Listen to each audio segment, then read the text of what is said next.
Хромакей, петличка, софтбокс. Нет, я не говорю другим языком, ну если совсем капельку. Этими словами пользуются те, кто работает с камерой. В лицее 94 школьники организовали самое настоящее телевидение.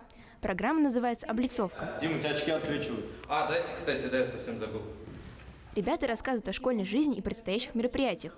В этом выпуске мы расскажем вам о прошедших. Помните те страшные слова в начале? Это оборудование для съемок, которое умело применяется учениками. Сначала они устанавливают хромакей. Это зеленая ткань. На монтаже ее можно заменить на любой фон или картинку. Для красивого освещения можно использовать софтбокс, а для хорошего звука нужна петличка – маленький микрофон, который крепится на одежду. Расскажи про свою рубрику. Моя рубрика – это рейтинги классов. Могу с уверенностью сказать, что она придумана неспроста. Благодаря ней можно сделать довольно точный анализ успеваемости, ну и не только успеваемости каждого класса, и сделать определенные выводы. Расскажи, почему ты решил заниматься именно такой внеурочной деятельностью?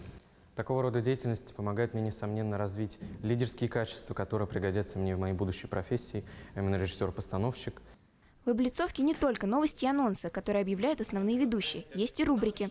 Бывают серьезные, например, про подведение итогов рейтингов классов.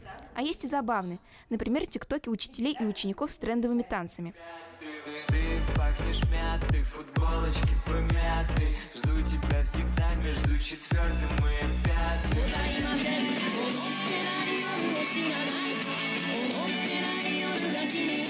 Мне она нравится больше всех. Такие вещи объединяют поколения и поднимают настроение. Какую должность ты занимаешь? Я в основном работаю за кадром, составляю сценарий, договариваюсь о времени съемок и в целом настраиваю фотоаппарат, чтобы картинка была красивой. Почему ты решила заниматься школьным телевидением? Наверное, потому что мне это интересно. Еще в будущем я хочу работать на телевидении, поэтому сейчас это очень хорошая практика для моей будущей профессии.